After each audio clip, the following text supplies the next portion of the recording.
All right, so we're going to take a look at some simple basketball plays that we can use to beat a 2-3 zone.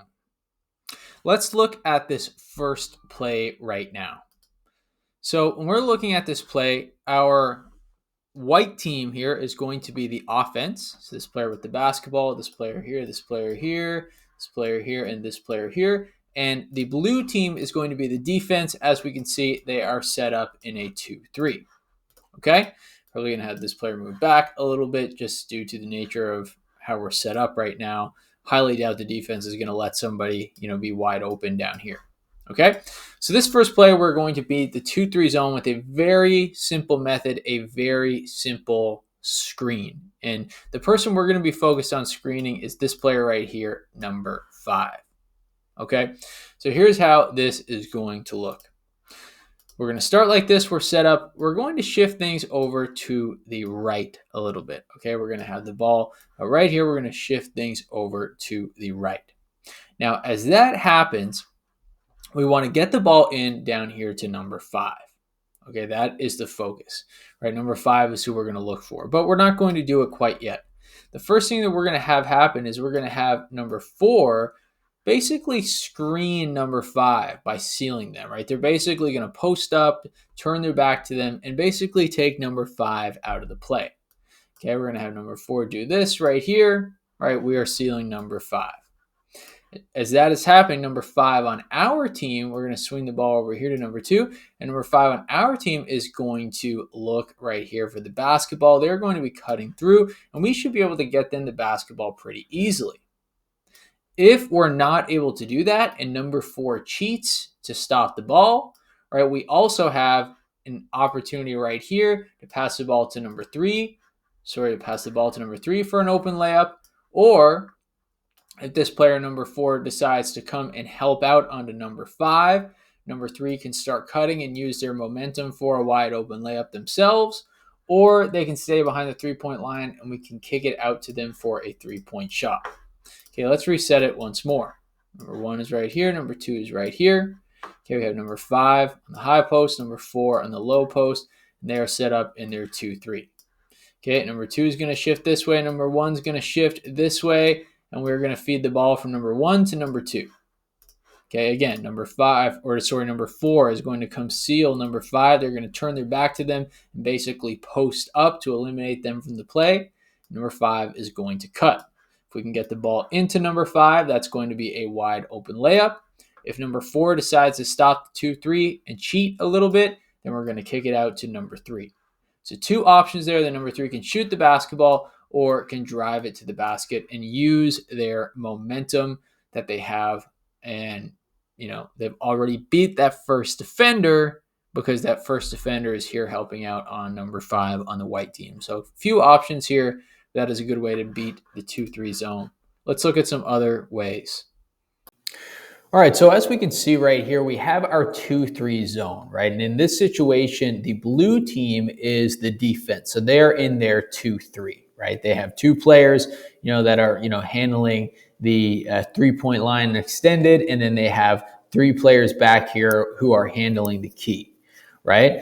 So it's important that we as teams don't fall into the traps that, a 2-3 zone, like I said, want us to fall into, right? Which is typically, they want us to shoot contested mid-range shots or outside shots because that paint is pretty clogged up right now. We're not really going to have too many opportunities to drive inside the paint. And that's kind of the whole goal with the 2-3 zone.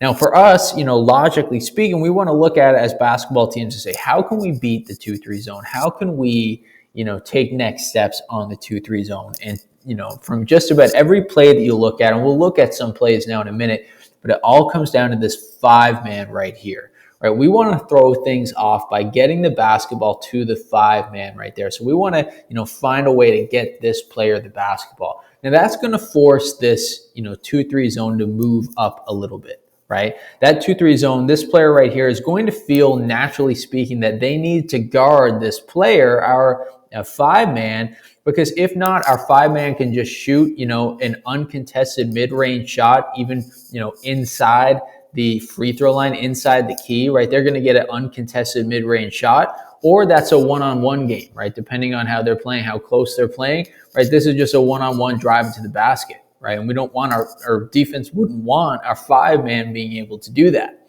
right? So, for us, we want to get the ball into, our 5, and that's going to force this defender to move up and guard our 5-man a little bit. Now, how this will work for our team, what I like to do is I like to bring one player high, right? And then I want to get another player, right now this is our point guard, but it wouldn't be. Let's maybe swap these out. I want to get a player in that dunker spot. So if I get a player in that dunker spot on one side and out here at the 3 on the other, right, that's going to, force the defense to, be looking right here. They're not really looking to help too much inside the paint, right? But it's going to bring our number 4 into that dunker spot right there. So while this number 4 feels like, they need to face guard our number 5, our 4-man is going to get in the dunker spot, right? And that's where we're going to see a wide open layup pretty much every time for our 4. Right, we're also going to have this player nice and wide. So, number 3 right here, they can't fully cheat, right? They can't fully cheat and move into that dunker spot. Otherwise, we're going to be able to kick it out to our 3 for a wide open 3-point shot. So the whole key to beating that 2-3 zone is to get the ball into our 5-man, get somebody in the dunker spot, and then get your 3-point shooters in between those gaps, right, to be able to shoot the 3 for a wide open shot. But now let's look at some specific plays, specifically one play that's run by Duke that we can use to beat a 2-3 zone. Okay, so the next play here is a pin down action run by Duke. So we're going to seal, we're going to pin, we're going to get somebody open for a wide open layup once again through passing through the 2-3 zone. So as we can see, set up in our 2-3 zone, the blue team on defense, right? They're set up in a 2-3. On the offensive end, though, it's going to look a little bit different. How we're going to look, we're going to have 2 folks set up here, 2 guards ideally. Here we're going to have 2 low post players around the rim, and then we're going to have a runner or a shooter, somebody on the wing here, that you can trust to be a reliable outside shooter, okay?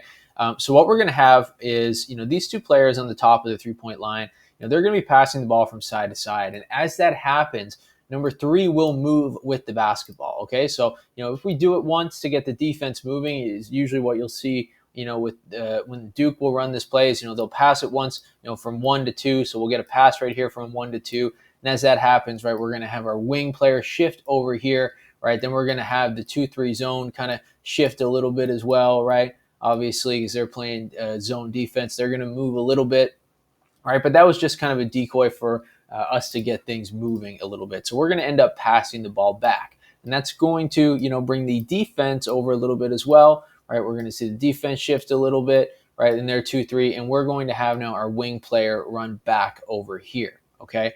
Now, as that's happening, we're going to have number 4 right here, the low post on the strong side of the basketball. They're going to seal, right, almost as if they're setting a screen, but they're almost going to post up and seal the defender right here. Okay, so ideally this can happen a little bit more toward the middle, but if it does happen toward the strong side, that's okay as well. But we're going to have number 4, like I said, on the white team, seal the defender right here, and then number 5 is going to slip, right? We're going to feed the ball into number 5, and then number 5 will get either a wide open layup or, a quick and easy jump shot around the rim. Okay, so let's reset that again. All right, blue is in the zone defense. All right, we'll bring the numbers back to where they were. All right, ball's up top. We're going to swing it from side to side. Our wing defender is going to run with that. All right, we're going to swing it back, or not our wing defender, our wing player. Our wing player will run back to the strong side again. And as this is happening, right, we're going to get a seal right here. Number 5 is going to slip. We're going to feed the ball into number 5. Number 5 gets a wide open layup.